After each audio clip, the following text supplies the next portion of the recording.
There are moments in life when everything you have built, everything you have protected, everything you have quietly endured for the sake of peace gets pushed past a breaking point that cannot be walked back from.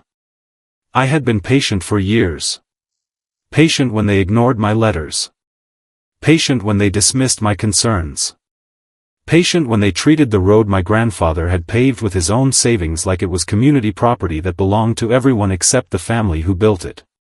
And then I woke up one morning and found steel bollards cemented across my private road like I was a problem that needed to be contained. By the following morning, every single home in their subdivision had no legal access to the outside world. Not because I was angry. Because the law, finally and completely, was on my side.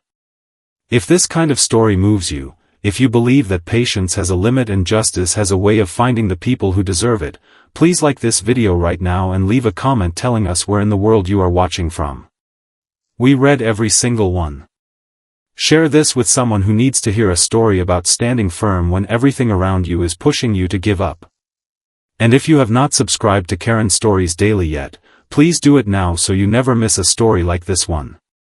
This community was built for people who believe in fairness, in dignity, and in the quiet power of doing things the right way even when the world around you is not.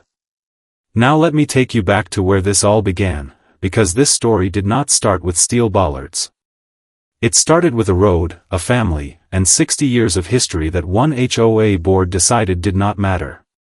My grandfather Elias came to this country with very little.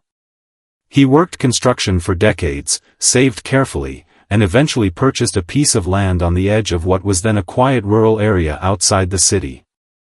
The land was beautiful and remote, and the only thing it lacked was a proper access road connecting it to the main highway several hundred yards away. So Elias built one.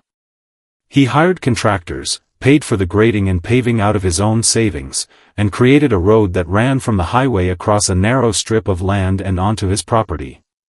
The road was documented, surveyed, and titled as private property belonging to him. Not a public road. Not a shared road. A private road built by a private man on privately owned land connecting his property to the world outside. Over the following decades the area around my grandfather's land changed dramatically. Developers came in, purchased surrounding parcels, and built a residential subdivision that grew into a neighborhood of several hundred homes. When that subdivision was designed and the roads within it were planned, the developers needed an access point to the main highway. And the most logical, most convenient, most cost-effective access point was the road my grandfather had built. An agreement was negotiated. My grandfather, who was a generous and community-minded man, agreed to allow the subdivision to use his private road as a secondary access point under a formal licensed agreement that was recorded with the county. The agreement was specific and carefully worded. The subdivision residents could use the road for ingress and egress. The road remained private property belonging to my grandfather and subsequently his heirs. He retained full ownership and control. Maintenance costs were shared according to a formula set out in the agreement. And crucially, the agreement included a clause stating that any material breach of its terms by the subdivision or its governing HOA would void the access rights entirely and immediately. My grandfather passed the property to my father. My father passed it to me. Along with the land came the road, the agreement, and a fireproof box containing every document related to both going back to the day my grandfather first broke ground on that access strip. I had read every page of that documentation within the first month of inheriting the property. I knew what we owned. I knew what the agreement said. And I knew exactly what conditions would trigger the termination of the subdivision's access rights. For several years after I inherited everything, things were manageable. The HOA paid their share of the maintenance costs more or less on time. The road was used by subdivision residents daily without major incident. I had limited interaction with the board, and the interaction I did have was generally professional if not particularly warm. Then the leadership of the HOA changed, and with it everything else. The new board president was a woman named Vivian who had moved into the subdivision 3 years earlier and had risen through the HOA committee structure with remarkable speed and remarkable certainty that her instincts about everything were correct. She was energetic, organized, and possessed of a confidence in her own authority that would have been admirable if it had been matched by even a basic curiosity about the history of the community she was now leading. Vivian had decided that the private road situation was inefficient and that it would be better for the subdivision if the road were reclassified as a public thoroughfare. She had spoken with a city planning contact who had told her, apparently without reviewing the full title documentation, that such a reclassification might be possible through a formal petition process. Armed with this incomplete information, Vivian had begun pursuing the reclassification without informing me, without reviewing the existing agreement, and without consulting anyone who had actual knowledge of the road's legal history. I found out about her efforts through a county planning notice that arrived in my mail one afternoon describing a pending petition to reclassify my private road as a public right-of-way. I read it 3 times to make sure I understood what I was looking at. Then I called my attorney. He filed an immediate formal objection with the county planning department citing the road's title documentation, the recorded private status, and the existing licensed access agreement. The objection also noted that no notification had been provided to the road's owner prior to the petition being filed, which was itself a procedural violation. The reclassification petition was suspended pending review. I sent Vivian a formal letter explaining what had happened, why the petition had been suspended, and asking that any future actions related to the road be coordinated with me as the legal owner before being filed with any government authority. She did not respond to that letter. She sent me instead a notice from the HOA claiming that the road's continued private status was creating liability concerns for the subdivision and demanding that I enter into negotiations about transferring the road to public ownership within 60 days. I responded through my attorney. We were not transferring anything. The road was private, the agreement governing access was in force, and any attempt to compel a transfer would be met with full legal resistance. Vivian escalated.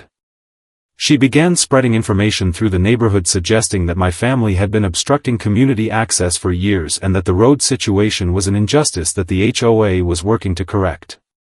She organized community meetings where she presented a version of the road's history that bore only a loose relationship to what the actual document said. She built sentiment within the subdivision against my family and framed everything as a story of a selfish landowner trying to hold a neighborhood hostage. I stayed out of the public conversation. My attorney advised patience and documentation, and I followed that advice carefully. Every letter, every notice, every piece of HOA communication went into my files. Every response my attorney sent was copied and preserved.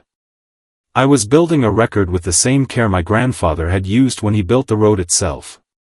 Then one morning I drove out to check on the property and found them. Steel bollards. 4 of them, heavy gauge, cemented into the road surface at the point where my private road connected to the main highway. Not placed at the subdivision boundary. Placed on my road. On my property. Cemented into the surface of a road I owned with materials the HOA had apparently contracted someone to install overnight, like they were correcting an administrative inconvenience rather than physically occupying private property. I stood there looking at those bollards for a long time. I did not call anyone immediately. I took photographs. I measured the precise location of each bollard in relation to the property line markers. I documented everything systematically and completely. And then I drove home and called my attorney. That phone call lasted nearly 2 hours. By the end of it we had a complete legal strategy mapped out, and my attorney had already begun drafting the first of several documents that would be filed before the end of the week. What the HOA had done was not a gray area. They had physically installed permanent structures on private property without the owner's consent. It was trespass. It was property damage. It was an unauthorized physical occupation of land they had no right to occupy. And it had been done in direct violation of every communication my attorney had sent them over the preceding months. But there was something else. Something that my attorney identified immediately when we reviewed the licensed access agreement together. The agreement contained that clause.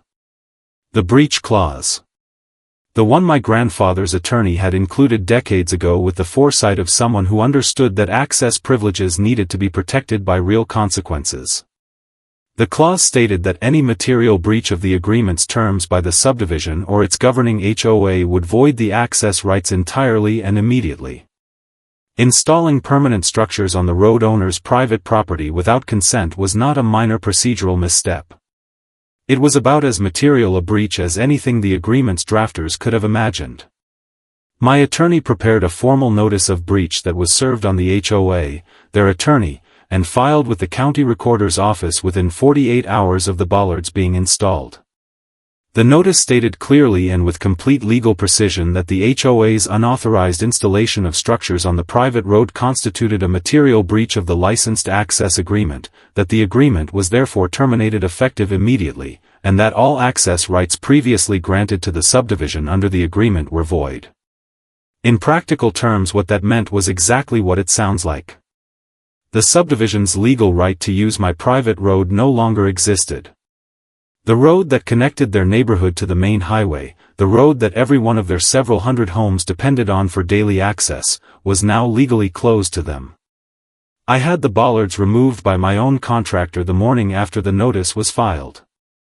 Then I installed proper private road closure signage at the highway connection point and retained a security firm to ensure the road was not used without authorization while the legal situation was being formally processed. What happened in that subdivision over the following hours and days was something I did not take any pleasure in, even though every consequence was entirely the result of actions the HOA board had chosen to take. Residents who had known nothing about the legal situation found themselves unable to use the road they had always used. The subdivision had an internal road network, but its only legal connection to the outside world had been through my private road. Without that connection, residents faced a dramatically longer alternative route that added significant time to every trip in or out of the neighborhood. The HOA's phones were overwhelmed within hours. Vivian, who had not fully communicated the road's legal history to her own community when she was organizing sentiment against my family, now faced hundreds of residents demanding to know what had happened and why they had suddenly lost access to the road they used every day. My attorney received a call from the HOA's attorney before the end of the first day. The tone was unrecognizable from the dismissiveness that had characterized every previous communication. There was urgency, there was concern, and there was a desire to resolve the situation as quickly as possible. My attorney listened carefully and told them that we were open to discussing restoration of access under a new agreement, but that any such discussion would proceed on our timeline and on our terms, and that the starting point for any negotiation was a full formal acknowledgement of the breach and appropriate remedies for the damage caused by the unauthorized installation. The negotiation that followed lasted several weeks. The bollards had caused physical damage to the road surface that required professional repair at the HOA's cost. There were legal costs to be covered. There was the matter of the failed reclassification petition and the campaign Vivian had run against my family in the community. Every element was addressed formally and specifically. The new access agreement that was eventually executed was considerably more detailed than the original. It included explicit prohibitions on any modification of the road surface or installation of any structure without written consent from the road owner. It included escalating financial penalties for any future breach.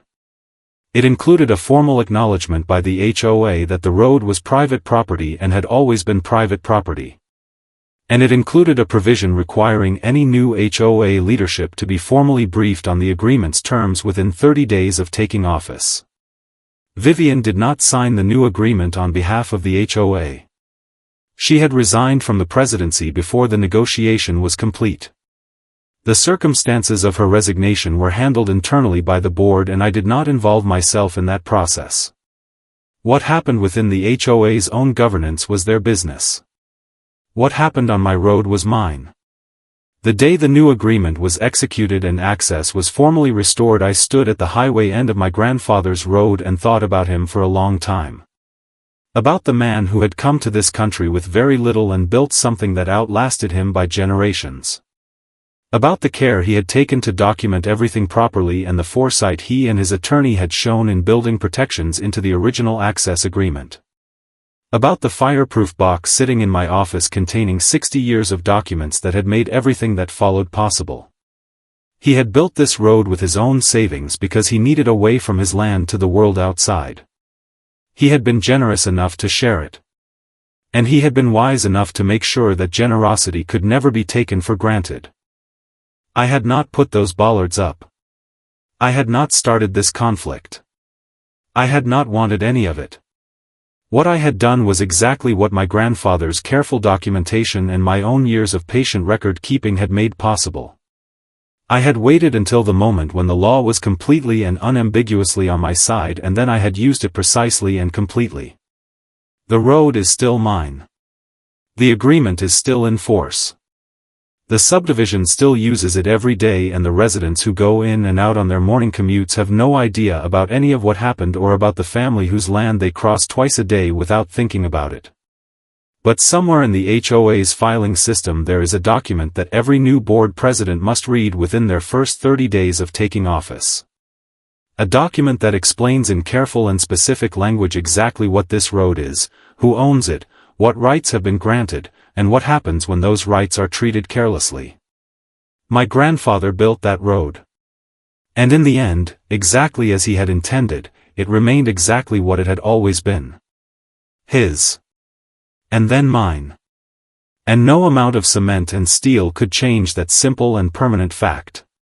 If this story moved something in you today, if you felt the weight of what it means to stand firm for something that rightfully belongs to you, please like this video right now and share it with someone who needs to hear it.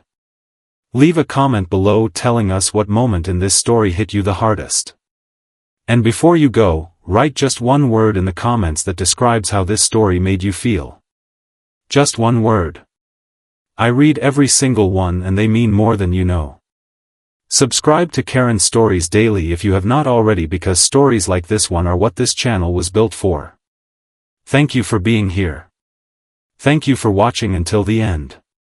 And remember that patience, documentation, and the truth have a way of outlasting everything that tries to stand against them.